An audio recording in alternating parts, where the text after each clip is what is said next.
Hey folks, how are you doing? Happy New Year's, eh? We got a beautiful day here in Quebec Falls, Ontario. Look at this thermometer here. Crazy. January 2nd. We're like -3 last few days. Like I've been outside in like a t-shirt. Like it's freaking awesome. Kind of, I don't know if it's like environmentally a good thing or whatever. I don't know. Who knows? Definitely like yo-yo weather going on for sure. We've had lots of cold days and then all of a sudden we'll get like a warm snap for 4 or 5 days and it's like t-shirt weather. So kind of maybe even last year was kind of like that too. So last few years have been a little bit strange here, but the plan is, yeah, we got nice weather here and I've been wanting to get out for a bit and we got so much friggin' snow. Like it's tough to get out because it's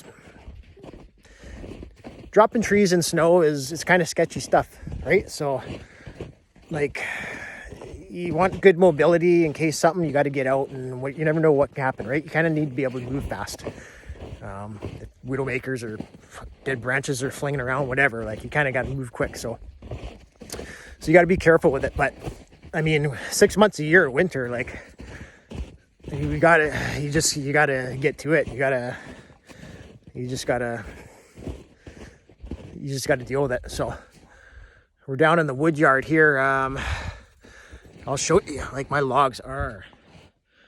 I got a stack of jack pines there from a job last year. I still got a few left to cut up in spring, and I got some spruce and some poplar sitting in there, kind of thing. But anyway, I need more for that next year. I got lots of stuff I want to build. Hey, so I got to get back into here. I'm gonna have to bring the machine down.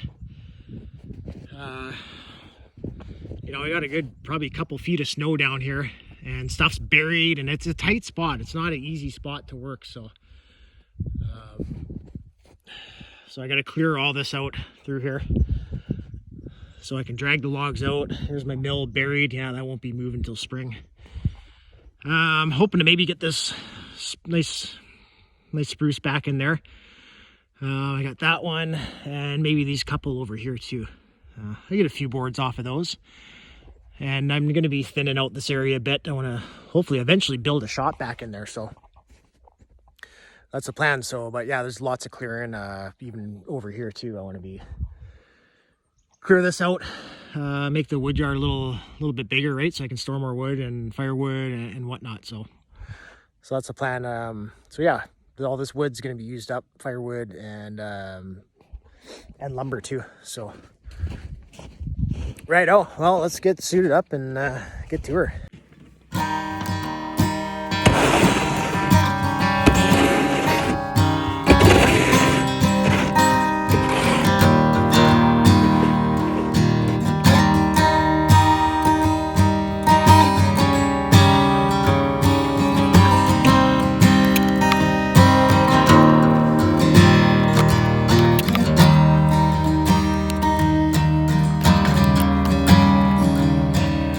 Alright, I'm ready to go here. Got the shoes on. Loaded up.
Got the saw warming up. I've been sitting in the cold shed, so I'm gonna warm her up good. Take our way over to that spruce there.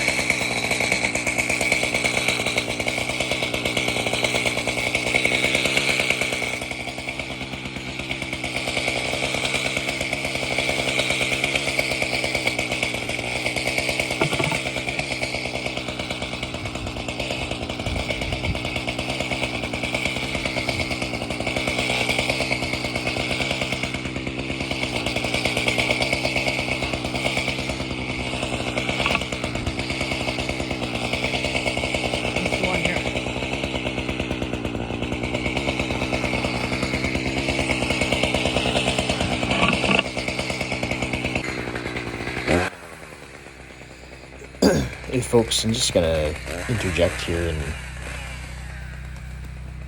I just want to show the importance of clearing your space, your workspace there.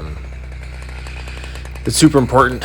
So maybe this is kind of like a boring little clip here, sort of thing, but I kept it in just to show, like, the importance of, like I said, clearing it up, making sure it's a safe area you're not going to trip in, and then just assessing the site and the cut you're going to be doing. Anything above you, right? You kind of gotta think it all through before you start actually cutting. So, yeah, just wanted to put that in there.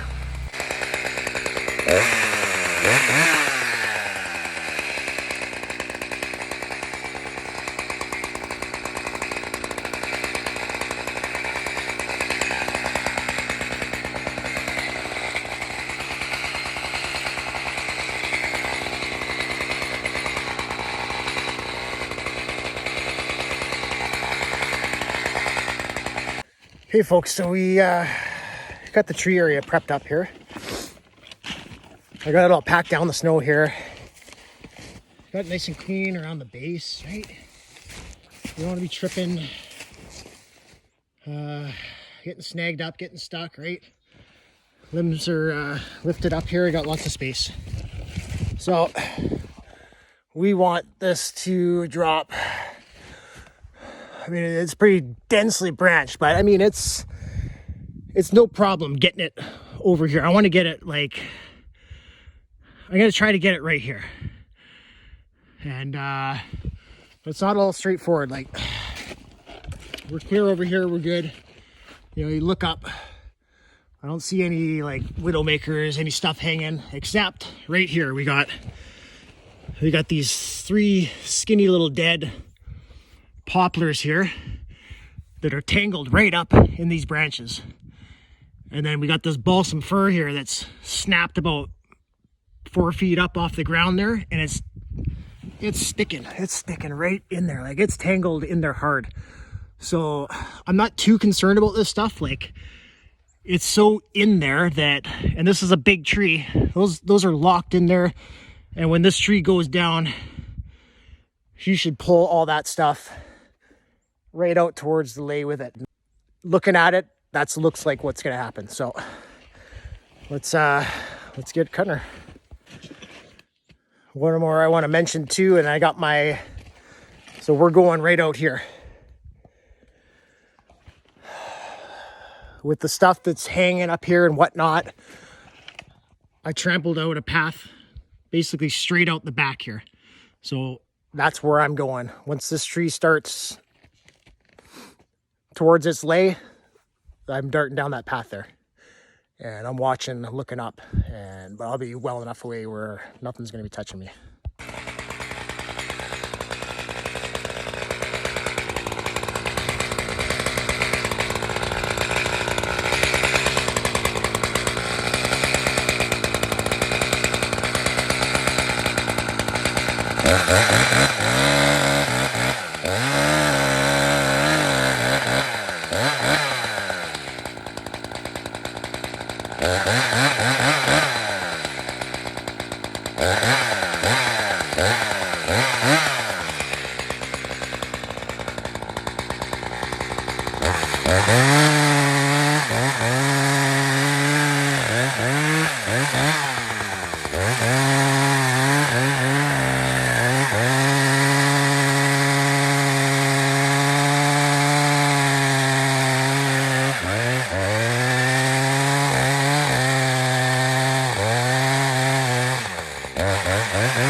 Done.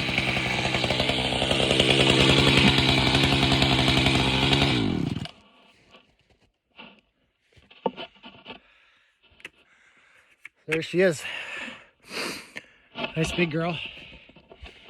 And she dragged those ones there that were hung up, tangled up in her like a web. So that was good.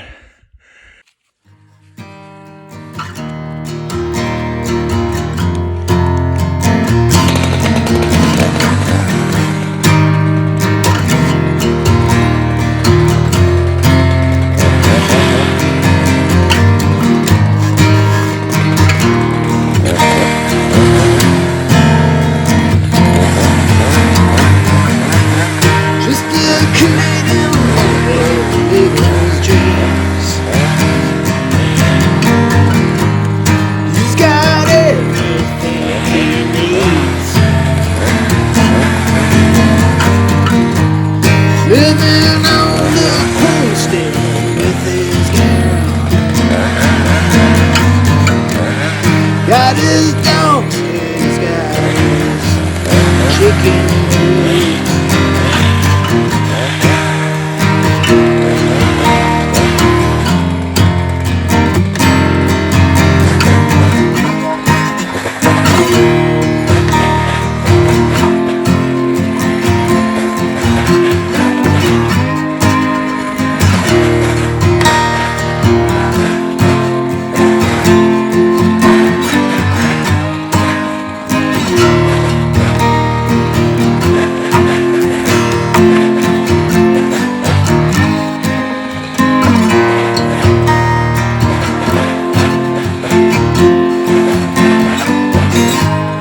Just a Canadian boy living in this world. He's got everything he needs, and he's living the Canadian dream.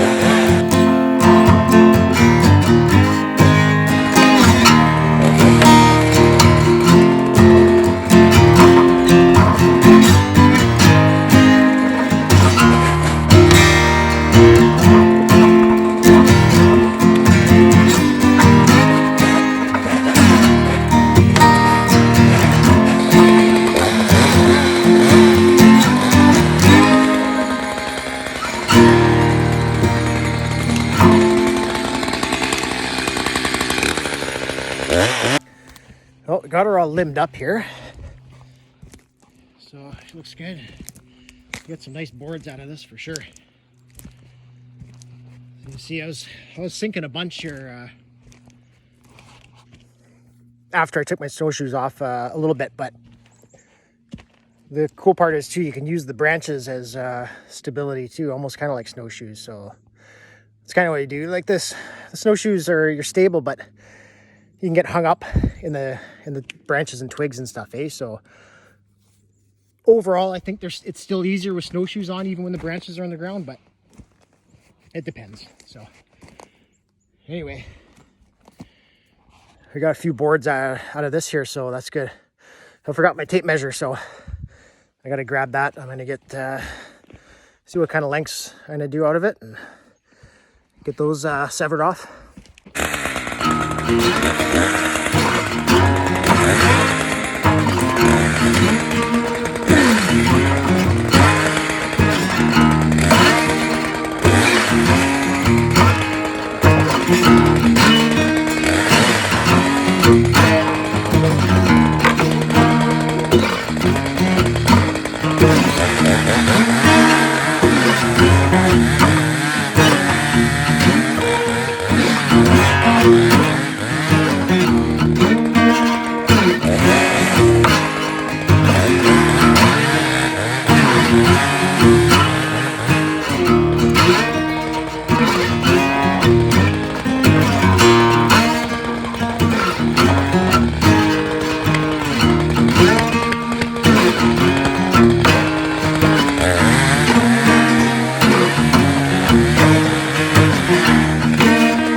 Well, folks, that's about it for this tree here today. So we got her down, got it in sectioned up here. We got not too bad here. We got about, I just kind of eyeball cut them. I didn't want to go back up to the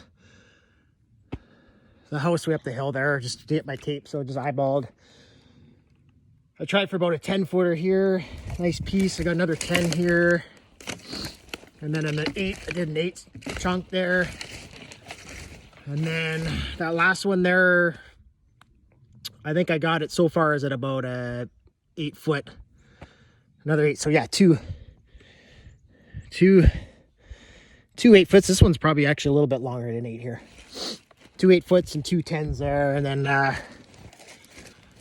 up at the tip there, I got a little bit of firewood out of it there, and then this stuff that was snagged up, got that all hacked up there, and that dead balsam there, I just chunked that up quick. May as well burn it, right? It was a little rotten down near the bottom there, but it's not too bad. It's firewood, whatever, you can use it. Try to use everything I cut down kind of thing, and got all the branches piled up here, so cleaned up a little bit, enough so I can come in with the machine tomorrow and skid these logs out of here. I got to skid them right out of this alley right here. So, but I got a bunch of machine work I got to do before that happens. It's probably going to take a couple hours, I bet, to clean up this bottom down here and get a path. So there's stuff I got to move, and like there's boards buried under the snow. It's probably actually going to take like a few hours. So, and I was hoping to get to these other 2 spruce there, but I'm going to wait because the well line is right over there. I could drop them there, but I don't want to go onto the well and be pulling them from over there, and we try to stay away from the well in the winter. We don't want compression and frost going down, whatever, so we don't walk over it. We don't do anything. We stay away from it. So I'm going to wait for those 2 and get them right down right where this is. So right where I need to come with the machine. I got to get this out of here first. Once that's out, I'll get these 2 here, and then we're going to be working back into here after that a little bit, and over here. So yeah, long way to go, but it's a long winter, so you pick away at what you can, right? But this is the time of year, it's not ideal, right, for cutting. It's nice there's no bugs, absolutely, and you're not sweating your ass off, but I mean, it's tough when you're sinking in the snow, and it's also the element of danger there too, you know, if you're getting hung up and you can't, you know, you get stuck or something, and so there's that too, right? So but I mean, it's good for anyone that knows, you know, that does it. Like, this is a good time of year to skid your logs out, especially, you know, if you do like a sawmill and that. It's easier to pull heavy logs out, and then you're not getting them covered in mud and rocks and all that stuff, right? You don't want them to be burning blades like crazy and not be having fun, right? So yeah, you pull a nice clean logs out. So that's the whole idea of it. So you kind of put up with the little bit extra labor that you got to do, but you know what, it kind of comes back to you, like in the quality of the logs. And so yeah, it is worth it. And plus the ground is harder there too, right? Like, I know in this area here is pretty boggy, almost for sure in the spring, and you know, into the summer even too. So I can't even get my machine down in here. So this is kind of the only time of winter where I can kind of get into this area right around in here. So, and then once we get out here, we're a little bit higher up, so I get a little more elevation. It's just this pocket down here, right down by the mill here. So anyway, folks, appreciate you hanging out and checking the vid out. Like and subscribe if you like, and come on back next time, and we'll catch you on the next one.